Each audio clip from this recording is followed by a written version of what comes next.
Shadows stretch unnaturally along the hallways, bending and twisting in ways that defy logic, and the faint smell of something rotting lingers in the corners, clinging to your senses. The portraits lining the walls are no longer just pictures. Their eyes seem to glimmer when you're not looking, catching light in ways that shouldn't be possible, as if they are alive and silently observing. A gust of wind rattles the broken windows, carrying with it fragments of voices, snippets of conversations long forgotten, laughter twisted and warped into something haunting, crying out from the walls themselves. You catch glimpses of shapes that vanish as soon as you focus on them, shadows that move against the natural flow of light, and doors that seem to shift slightly when you turn your back, as though inviting or daring you to enter. The grand staircase ahead is warped with age, each step groaning under imagined weight, and a sudden chill sweeps past you, cold enough to make your skin prickle, leaving goosebumps that crawl like insects. Somewhere in the distance,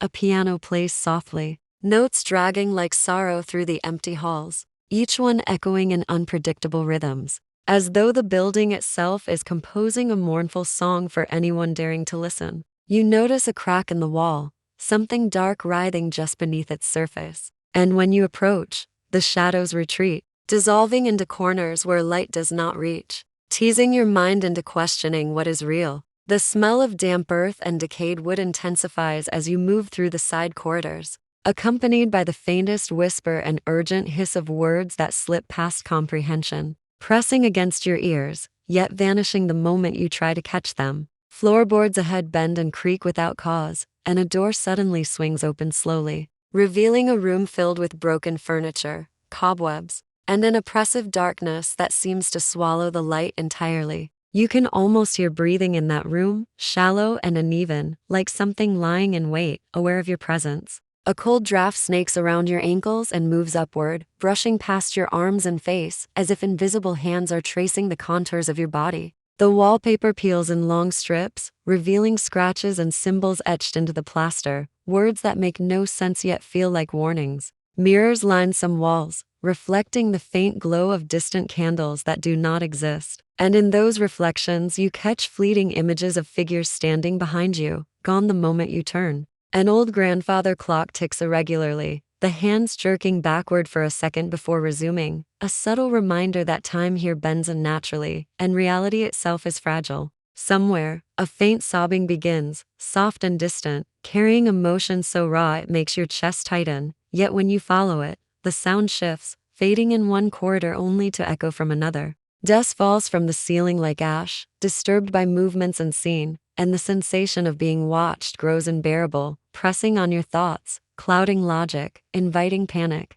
The hallways feel endless, stretching beyond reason, turning corners that seem familiar, yet never lead back to where you came from, a labyrinth designed to trap, confuse, and isolate. Something scurries just out of sight, a figure too fast to catch, a whisper too soft to pin down, and a door slams violently behind you, sending a jolt through your chest and echoing down endless halls. The air vibrates with tension, humming faintly like a warning, as the house remembers everything: the laughter, the pain, the anger, the secrets long kept hidden. Objects shift when unobserved. A chair moves slightly, a book falls open, pages fluttering with words you do not understand, writing itself in the shadows. Somewhere above, the ceiling groans as if reacting to your presence, and faint footsteps echo against the walls, never matching your pace, never revealing their source. You realize that Maxton Hall is alive not in any natural sense, but with memory, with awareness, with a hunger for those who dare enter.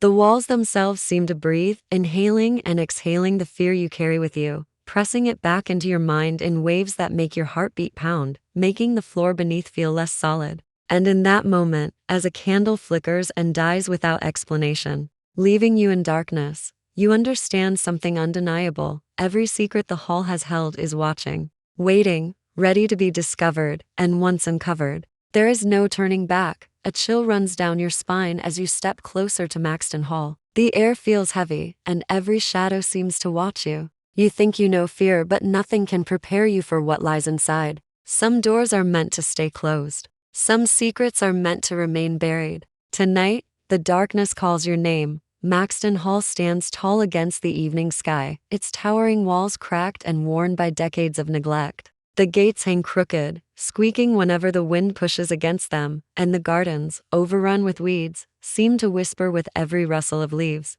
As the fog creeps in from the surrounding forest, it curls around the windows like ghostly fingers, masking glimpses of flickering lights inside. Time feels wrong here, stretched and silent, broken only by the occasional drip of water echoing from somewhere deep within. Inside, the grand hall is a skeleton of its former glory. Chandeliers dangle precariously from ceilings layered with dust, and the air smells faintly of decay and old wood. Portraits of long-forgotten owners stare from the walls, their eyes unnervingly lifelike, following every imagined step. Every creak of the floorboards beneath the hall seems louder than it should be, as though the house itself is breathing, awake and aware. A breeze slips through broken windows, carrying with it the faintest sound of laughter, soft, mocking, yet chilling. The echoes seem to come from nowhere, yet everywhere at once, wrapping around anyone who dares step inside. A long corridor stretches ahead, its walls lined with doors, each one half open, each one hiding something just beyond reach.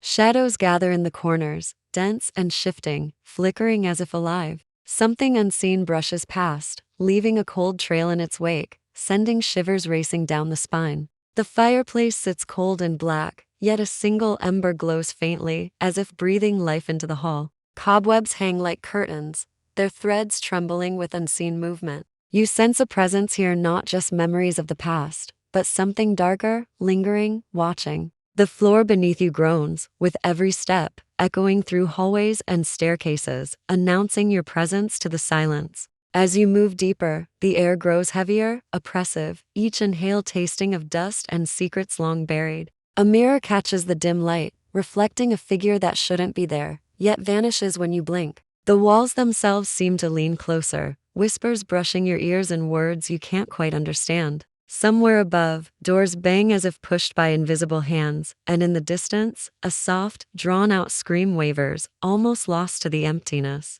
Time bends here. Moments stretch until reality feels fragile, like glass ready to shatter. Every corner promises something hidden, a secret, a truth, a terror waiting patiently for the one foolish enough to uncover it. Maxton Hall isn't just a building. It's a living puzzle, a breathing prison, a place where the past doesn't die, and the walls remember everything. The shadows move not because of wind, but because the hall itself has stories to tell, stories of sorrow, rage, and darkness. Even the light seems hesitant here, unable to penetrate fully, retreating into corners where it cannot reach. A sudden creak above startles the senses, a floorboard bending under invisible weight, and a chill winds around your ankles, crawling like fingers across your skin. Somewhere, a distant clock ticks, but the sound is uneven, dragging seconds into minutes, stretching them, echoing the unnatural rhythm of the hall. Old books line dusty shelves, their pages yellowed, some open to words that change when looked at again, sentences twisting into warnings written for no one.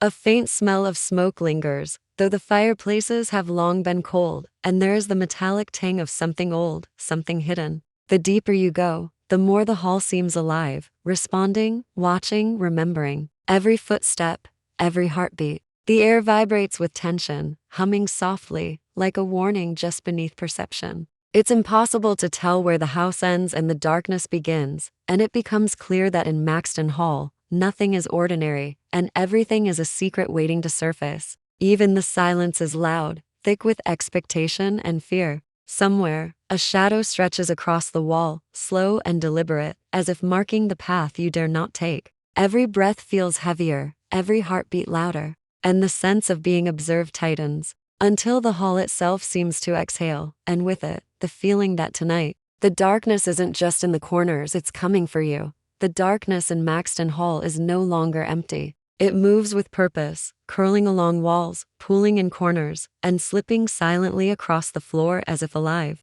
The portraits that once simply watched now seem to twist subtly, the eyes narrowing, the expressions contorting into silent warnings. A whisper drifts past, so soft it could be mistaken for the wind, yet it carries a weight that presses directly into your mind. Repeat.